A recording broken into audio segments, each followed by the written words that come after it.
Nintendo Switch 2. To buy or not to buy? That is the question that I've been asking myself lately. So let's find out. Let's watch a couple videos about it and see what we can figure out about this thing. So I pulled up this first video that's by Beat 'em Ups, the series Wood. He knows a lot about Nintendo, as you can see from his collection, so let's hear what he's got to say on the subject. This thing is expensive, and I don't just mean the Switch 2 console, I mean everything around it and its ecosystem. Look, Yeah, that's the main thing that I'm worried about right now going into this, the price. Okay, and that's not even taking into account the possible tariffs that could affect this thing. But I honestly don't think it's worth it. Let's listen. it's still ground zero. I'm still on the high. I watched the direct today. No! A Legend of Zelda game. I'm already losing my voice from how much I've been screaming and talking and being excited. And look, ultimately, I think it's all a net positive. Ultimately, it's the most exciting thing I've experienced in my natural born life. I'm honestly a little bit jealous of him. He's really excited about this, and I can tell. I think that's genuine. I think he really is excited. Me not so much. And this is coming from a person who stood in line for hours, and I got the first drop of the Nintendo Switch, the Switch 1, when it came out on launch day at midnight. Um, yeah, I had the original Breath of the Wild. I had the Sheikah Slate case. I had the whole starter set, and I was extremely excited, and I'm still extremely excited to have my Switch today. Um, but for reasons that we'll get into more as we go through this video and other things I'm going to show you, I am not excited, and I'm a little bit envious of him that he's feeling as excited as he is about it. I'm just not there. You know, and that has at least a couple of weeks to live in my heart until my son is born, and then I'm assuming that might take its place. But until then, there is like a dark cloud that hung over the whole event, and I noticed it while I was watching. Like, there were so many cool things happening. I was able to keep staying focused and ping off the high, but there were definitely multiple moments where I kind of had to just look in the camera and wince and wonder what I was hearing. Nintendo Switch 2 Welcome Tour will launch as a paid digital game on the same... Okay, let me just say, that's one of the things that really kind of irritated me when I heard about it. That is like an instruction manual that they've turned into like a little visual game, I guess. It's not really a game, it's more like a tour, if you will, of your Nintendo Switch 2 console and what it can do. That is a paid manual, a paid tutorial. That is not something that comes in the Switch case. That's something that you have to buy separately. That's crazy. Same day as Nintendo Switch 2.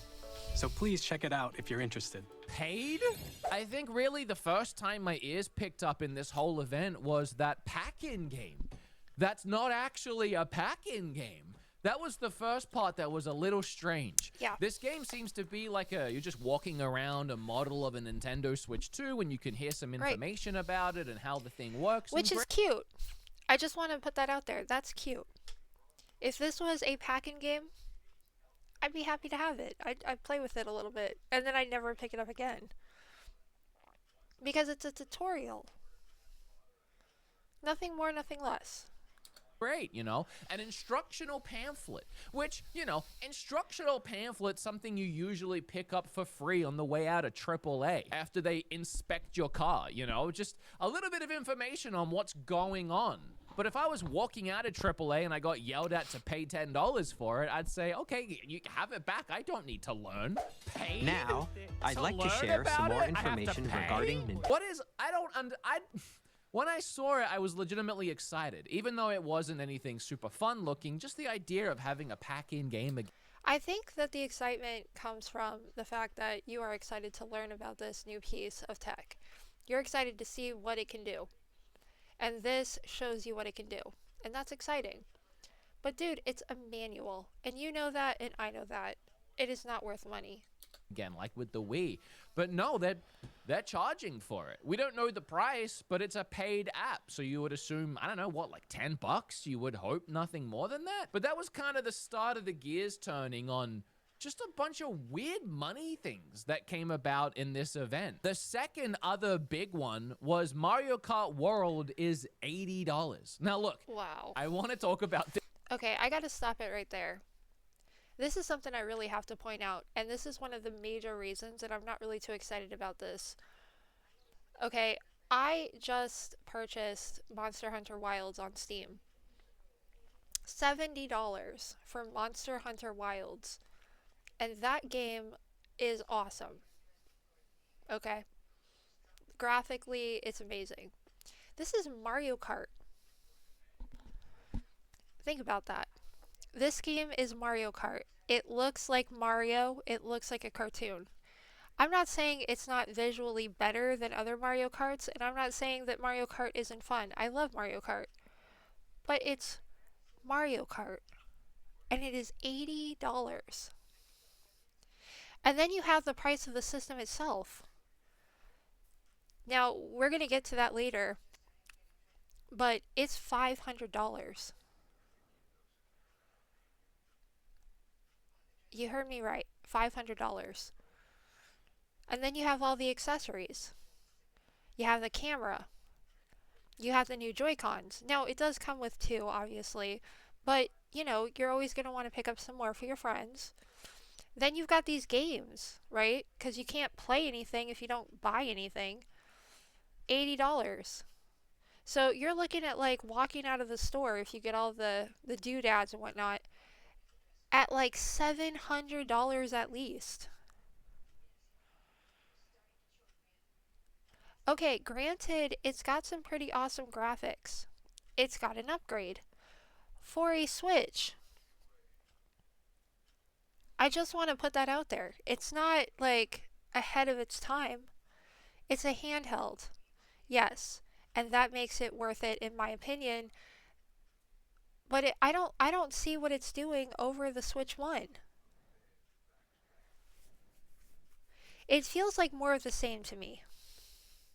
This stuff because it's an elephant in the room. As exciting as everything is, I don't want to breeze past this. I actually want to dive in and kind of break it down and tell you how I feel about it. So Mario Kart World being $80. I think we need to pump the brakes on this one just a little because we see Donkey Kong, and I'm not justifying it, but let me give some hypotheses because I'm not happy with 80 unless there's a big unless. We've seen Donkey Kong's price is 70. That's a brand new game. That looks as grand a scope as anything Nintendo does usually. Like, okay, and I have something to say about Nintendo's game quality lately too. Now, originally, when Breath of the Wild came out, I was excited, and I got lost in that game for a couple of years, a good couple of years. That was a game. But as time has gone on, I felt like too many gimmicks have been introduced into all Nintendo games, namely Tears of the Kingdom, where you could build things. That gets a little old for me, okay? And I'm an OG Pokemon player. The new stuff in the new Pokemons, the way that they've changed it and they've tweaked it and they've dumbed it down, I'm not a huge fan. And now when I look at this Donkey Kong game, I see more of that. And I could be wrong, but instead of gameplay, story development, and world development that they're focusing on another gimmick. The fact that he can dig. He's digging down, breaking up the ground, and just destroying everything. And that might be kind of fun, like in a Minecraft-esque way. But I'm not really into the gimmicks anymore. I want to see some story, you know? And I haven't been shown anything yet that really gets me excited. Mario Odyssey or Forgotten Land or these other games that are usually 60. And if the price jump now is expected to go up to 70, I mean, that's in line with the rest of the industry. Nintendo already tried it out with Tears of the Kingdom. I think a lot of us were expecting that. So seeing 70, okay. But why 80? My one working theory is I'm just really hoping this is the case. Let's not judge it too quickly because what if they, with the $80, promise to give us 2, 3, 4 years or reoccurring support or... No. See, I'm not okay with this. And the reason why I'm not okay with this is because we had, and we still have, support for a lot of games on the Switch. And we didn't pay $80 for them. And I understand that game prices have to go up as the years go on. And I understand that this is a really big game and there's more to it. So apparently this Mario Kart is like an open world concept, and you race between one race to the next race. It doesn't just start the next race. You actually have to race to the next track in the race. I I understand it's like new and it's big. I get it. $80 though. That's hefty for a Nintendo game, and I just don't know, man. I don't know. Or a live service type thing where they're constantly adding new characters, new tracks, No. and all of that DLC is free. Everything they add to the game is free. Any improvements, any changes, any extra content, this whole world concept. I mean, I may be old-fashioned, but I just feel like a game should be ready out of the box. I'm okay with them supporting a game over the years and adding new content. That's cool, that's exciting. But I don't like that games need to have updates and upgrades like as you go through, because there might be a bug or things might not work correctly, or and I'm only saying that because that the way that he words it reminds me of something like that. I heard that there was going to be a patch done for Scarlet and Violet on the Switch 2, and it was a paid patch. Like, you have to pay $10 for the patch or $20 for extra content with the patch. And it's all these little microtransactions that just add up. Pay a little bit extra for extra characters. Pay a little extra for some more levels. Pay a little extra to play online and talk to your friends. Pay a little bit extra, for a bug fix or a patch that should have been there on day one. You know what I mean? Of something grander than normal. What if all of that is free? And in the end, we end up getting an immense amount of content, and it makes it worth it in a way. I think that is the only way, in my mind right now, I can see $80. Like, if we get this, and I'm not even talking about like skins or battle passes or anything like that. Like, those are free. And you want to stay excited. Those are free off the rip, Nintendo. You know that. But if we get this, and then later they offer DLC that's paid, I'm out. Like, I don't really know what could justify this. And can you imagine throwing down that much money, being $700 in the hole just to find out that you're out? In my mind. Otherwise, we're in a slippery slope here, and if Nintendo do this with no real good reason, it's really just opening up the floodgates for other game companies and developers across the board to do the same, and I really don't want that. So I understand everybody's hesitation. I just think we need to find out more about it. But if it ends up being just how it looks right now, that's not good. So that was the second thing. Then we had the enhanced editions of games. There was conversation leading up to this. What were they going to do with games like Breath of the Wild, Tears of the Kingdom? Are they going to utilize this new hardware? And it seems like, yes, they are. And you got to pay for it. There is an additional add-on fee to upgrade to the enhanced version if you already have the base version, which tells me if you're buying it from scratch, it's probably going to... I've got the base version, so I'm good. And unless I see something made of gold, I'm not going to invest. That's just how I feel. It cost more. It's going to be the base game plus whatever it costs to enhance it. They have this page up, free updates for select Switch games. Some are free. Didn't we go through a time period for so many years where we just kept on reminding ourselves that the Switch was special and it didn't need to have graphics? It didn't need to have the best graphics. It didn't need to be 1080p. It didn't need to be 4K. It didn't need to have all these things because it just looked amazing. Look at Breath of the Wild. And now we're gonna take Breath of the Wild. It's not even a new Breath of the Wild, and we're gonna pay $10 more to make it look like we said we didn't need it to look, and we've already beaten it. I mean, I'm sure it looks amazing, but so does Monster Hunter Wilds. I'm just saying. Super Mario Odyssey, Captain Toad Treasure Tracker, ARMS, Super Mario 3D World. Now, I don't know what they mean by free updates, but it says improved playability. So in my mind, this means better frame rates, better visuals, 4K, 60, 120 frames, all of that. We have Scarlet and Violet down here, so we might finally see Scarlet and Violet get a free update. And oh wow, we might see a Scarlet and Violet version that doesn't glitch out constantly. Good. There's no shot they can release those games as bad as they were and then charge you to fix them. Right. That would be nuts. So that's free. Assuming that's free, we can hopefully make it look like Pokemon ZNA in the trailer. Really great frame rate. So why are they charging for and Breath of the... I could go on and on about how they've ruined Pokemon. I still had fun with Scarlet Violet, don't get me wrong, but it is not the Pokemon that it used to be.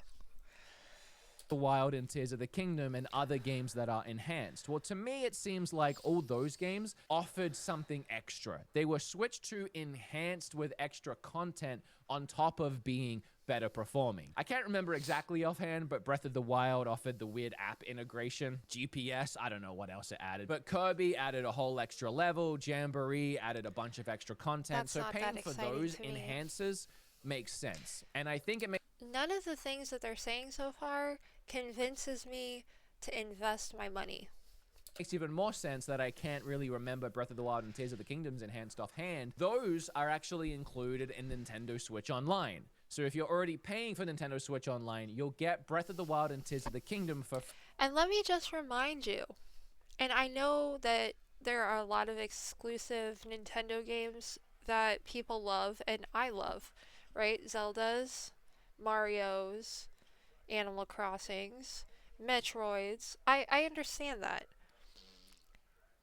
But these consoles, they're hooking you in with these paid to play online kind of dealies. And Steam is free to play online. That was the main reason that I moved from the PlayStation to Steam to play Modern Warfare. Because I couldn't handle the online fees. And Steam is free to play online. And I'm literally thrown into lobbies with everyone who's sharing from PlayStation, who's playing on Xbox, and who's playing on Steam. Everybody's lumped in together in these lobbies, and everyone has lobby sharing now. And it's not like it used to be. I don't know. I feel like when Switch came out, it was a step forward for gaming. The idea that you could have a home console that was also an on-the-go handheld, that was something. But now I feel like they've taken a step back. They're kind of like in the past. We've got all these free-to-play mobile games. We've got Steam, which you can buy pretty much anything. You know, there are a few exclusive games that you can't buy on there, obviously. But a lot of the big games that are coming out now, you can buy on there. Okay? I don't know. I feel like they're so far behind at this point. I feel like at this point they've kind of missed the mark. Free in that umbrella. That's another thing which is a little better, I guess. So if they're adding in actual content to the point where it's almost like DLC and it has a visual upgrade, it's called an enhanced and they charge you. If they're just going to boost the frame rates and visuals and leave the game pretty much untouched other than that, it's free and it's an update that you can get just by putting in the game. So I think that is a little better. You know, I don't think anyone's really complaining too much about these enhanced versions. I was hoping they would be all free, but I also didn't expect a lot of them to have extra content. So that does make sense to me. The other thing that is tripping people out is the price of the console and then you add on the accessories. Yeah, this is the what Switch gets 2 me. for $450 comes with 2 Joy-Cons, a grip, the straps, the dock, the ultra speed HDMI cable, and then the AC adapter. And then all of that is $450. The extra things you can get are like a Pro Controller, which is $80. And then you can get extra Joy-Cons. Obviously, you don't really need to if you get the pair that comes with it. You can get a Joy-Con 2 charging grip, which I guess you don't really need, but this is something that you can get, a charging grip. And then the camera. If you want to say like you want the Switch 2 experience on launch, I guess you don't really need any of this other than the camera. Like, it's the new gimmick, and I think a lot of people are going to be interested in picking this. Okay, and I just want to say about the camera, I saw it was an episode of Beat 'em Ups where Wood went to this special Nintendo event and he got to play with the Nintendo Switch 2 and he got to try out the camera. And let me just tell you that it does not work very well. He walked away really disappointed. Um, it wasn't tracking, it wasn't working.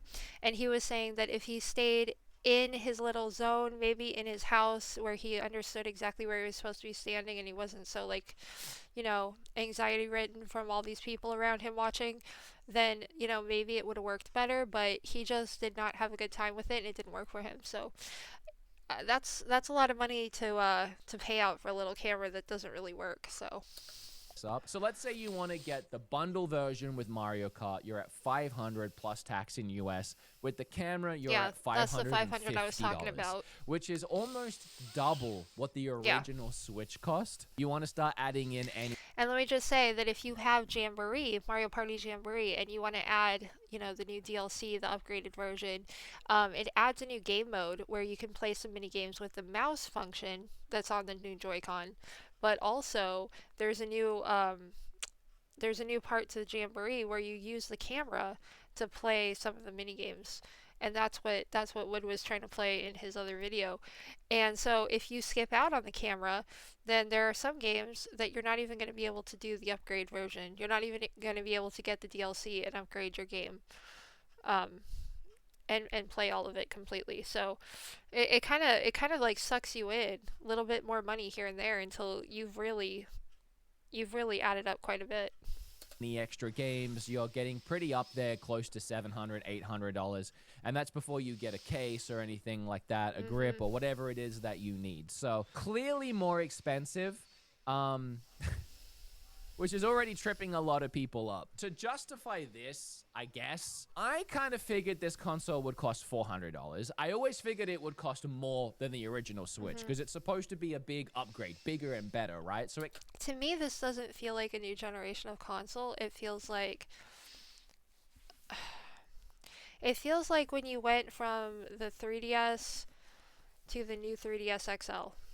It just feels like a beefier, like more powerful version of the same system. That's what it feels like to me. It's like more of the same. And I love the Switch, but I also love my Switch dock. Let me show you this. I actually pulled this up earlier to show you. One of my daughters for Christmas bought me this. See? And it's got a Mario Odyssey and a Sheikah Slate that I can switch, and it lights up and it changes colors. And that's not going to fit the new dock. And I don't want to get rid of my dock. I don't want to get rid of my Switch, and I don't have any more plugs around my TV. So that's another thing. It's like, I don't know. That's just me. But here, let's go over here. And let's see. This is GVG. And we're going to look at the backwards compatibility. Hey everyone, John here, and now it is time to understand backwards compatibility because we now know pretty much everything. So before we go into each specific title, let's first talk about the upgrade packs which were in the Direct. These become Nintendo Switch 2 Edition games, and if you've got Nintendo Switch Online Plus Expansion Pack, you get Breath of the Wild and Tears of the Kingdom upgrade packs included. So if you've got those games already, you'll have the Switch 2 versions if you've got NSO Plus Expansion. But what if you want to buy them on their own? Well, we've got the Japanese prices right here, and they come to around $10 with no new content and $20 with new content. So as you can see here, Kirby's got a new campaign there, Mario Party Jamboree's got a brand new mode, so they go above just having performance upgrade. There's more to them. And with Mario Party Jamboree, there are new mouse modes. You can use the camera. It goes to 1440p in resolution, in addition to the frame rate and resolution generally being enhanced. With Breath of the Wild, you get faster load times, HDR, better frame rates, better resolution, the Zelda Notes app. Same thing for Tears of the Kingdom. Kirby and the Forgotten Land, brand new story, visually enhanced, improved frame rates. It's weird that they specify this for Mario Party, but not the other games. And then Pokemon Legends, just better frame rates, better resolution. And Metroid Prime 4 Beyond, we have a bit more there. You got mouse controls, better resolution and frame rates. For performance mode, there's 120 frames per second at 1080p, or just 4K at 60 FPS if you want them. Now, from what I can see on the screen here, it says the Switch 2 edition has improved frame rate and higher resolution. So I'm guessing that it's also going to be released on the Switch 1. Like, you're going to have an option to get this game on the Switch 2, but you're also, I don't know this for sure, but it looks like you're going to have an option to get it for the Switch 1. That's what I'm hoping. And honestly, like, I'm way too invested in the Switch 1. I have so many games, and I'm not looking to spend $10 per game that will actually upgrade to play it on my Switch 2. I just want to, I guess, keep playing what I got. And HDR. So these are genuinely really cool. But there's more. We actually know of more games that are getting patched. So if we go right here, this one right here, on the Japanese website, which I've translated here, we have around... Now that is so weird. Look at these games here. These are the ones here that are actually going to get upgrades that we know of so far. ARMS, I'm way over ARMS. Okay, Captain Toad, Treasure Tracker, that's an old game. That is a remake from the Wii U.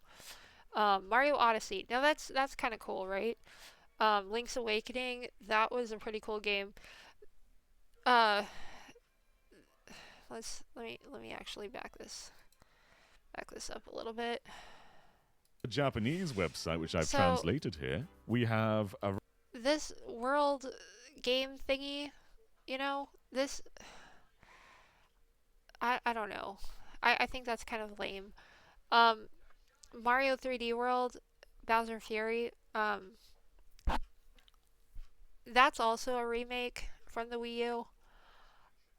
I mean, it's a great game, but like, where's Mario Wonder? And why do we have Super Mario Bros. U? Another Wii U game. This this is the building game, or the, let me see. I think that's round. I don't know what that is. Oh, some kind of programming game. We got Pictures of Wisdom. They call it something different in Japan, I guess. That just needed to be better to begin with, and this is so old. I guess it could be fun to get an upgrade to that, because that's actually a fun game, but I mean, stale, Nintendo. Stale. 11 more games which are being confirmed to get patches, and they are ARMS, Captain Toad, Mario Odyssey, Bowser's Fury. Here, let's skip forward just a little bit here. You've got more of the same, Kirby, and then this is where it really scares me. Now, we're getting into game compatibility. This is another turnoff for me. So for the compatibility, we've got games that had no issues, right? None of the Nintendo games had any issues, but we have third-party games. Games like Dadish, games like Overcooked, games that I really got invested in, that I really love. Some of them have some issues. The only games that I know of that are uncompatible are like Labo, and that's because the Switch doesn't want to... Well, I won't say it's incompatible. I would say you can't fully play it to its full extent because you can't fit the new Switch 2 into the Labo cardboard because it's like too big. But if you've got games that they need more testing to see if they work right, playability issues and issues starting them up. Final Fantasy was one of the ones I saw that had issues also. I mean, that's concerning. How many issues are they having? I don't know. You can see Labo. These actually are lists of games that actually have to have a Switch 1 controller connected to play them. So you've got WarioWare, Move It, you've got the Labos. You can play without inserting them into the cardboard cutouts. You just connect, and I guess you set the screen up, and you can still play it like that. And then you've got, Sports Connect. Switch 2, I guess that's called Garage. So yeah. But that's concerning. Like, to have this much money invested already into it, and then even if I was ready to invest more money into it to move forward, then you've got the possibility that, some of your favorite games won't even load up. So unless you keep your Switch 1 and don't trade it in, you're not guaranteed to have all your games at the end of the day. And I don't like that. I don't like that at all. So I guess also, like, with the Wii Fit or whatever, Wii Fit Adventure, the new Joy Cons don't fit into the ring or the leg strap or whatever. So yeah, these are the list of games that have trouble starting up. So I told you some of the ones that I saw on that list. Yeah, so that's crazy. Um, yeah, I'm just not impressed so far. Let's see what we got over here. Oh yeah, this I'm actually really excited to show you. So let me see. Yeah. So this, instead of being excited about the Switch 2, I'm actually really excited about this. I saw this trailer earlier and I looked it up, and yes, folks, this is real. Enjoy.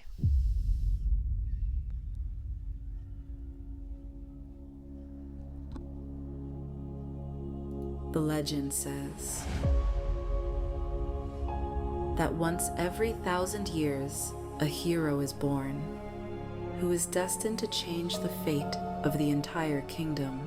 And then, dawn once again illuminates Hyrule. The wind carries the scent of spring, and even the stars in the sky seem to shine brighter. Hope blossoms in the hearts of the people, but the wind of change is already calling. Link, destiny has chosen you. I'm ready. Yes, it's Tom Holland. Do you know what sets a true hero apart from someone who merely picks up a sword?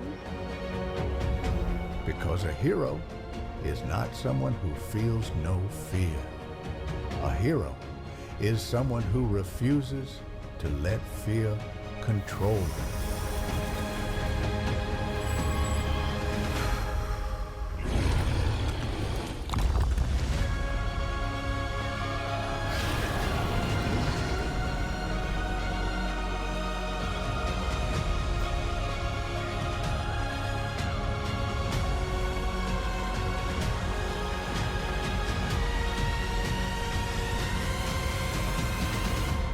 This is the legend of Zelda.